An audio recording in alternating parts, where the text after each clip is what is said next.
ہیں اور بھی دنیا میں سخنور بہت اچھے، کہتے ہیں کہ غالب کا ہے انداز بیاں اور۔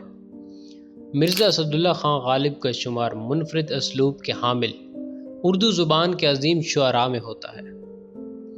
27 دسمبر 2024 یعنی کہ آج ان کی ولادت کا دن منایا جا رہا ہے۔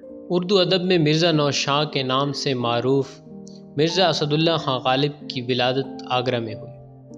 ابتدائی ایام مصیبت اور آلام میں گزارے۔ شاعری شروع کی اور پہلے اسداللہ خان اسد اور پھر اسداللہ خان غالب کی حیثیت سے اپنا مقام پیدا کیا۔ مرزا غالب اردو زبان میں سب سے بڑے شاعر سمجھے جاتے ہیں۔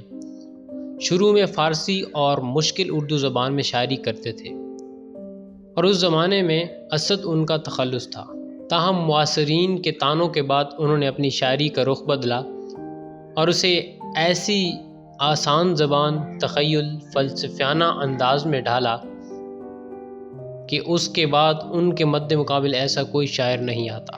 دوسری طرف یہی 27 دسمبر پاکستان کی سیاست کی تاریخ کا تاریک ترین دن ہے۔ 27 دسمبر کو روشن چراغ گل کر دیا گیا۔ 27 تاریخ کے دن کو پاکستان کی تاریخ میں ایک سیاہ باب کے طور پر یاد رکھا جائے گا۔ اس دن امن، تحمل، برداشت، ملک اور عوام کے دشمنوں نے ایک مدبر، انتہائی پڑھی لکھی اور روشن ویژن رکھنے والی خاتون محترمہ بے نظیر بھٹو کو شہید کیا۔ قاتل نہ صرف ظالم تھے بلکہ وہ پاکستان کی تعمیر و ترقی اور امن کے دشمن بھی تھے۔ محترمہ بے نظیر بھٹو کی شہادت دہشت گردی تھی جس نے اس ملک پر اندھیرے مسلط کر دی۔ آج بھی بے نظیر بھٹو کی شہادت کو 17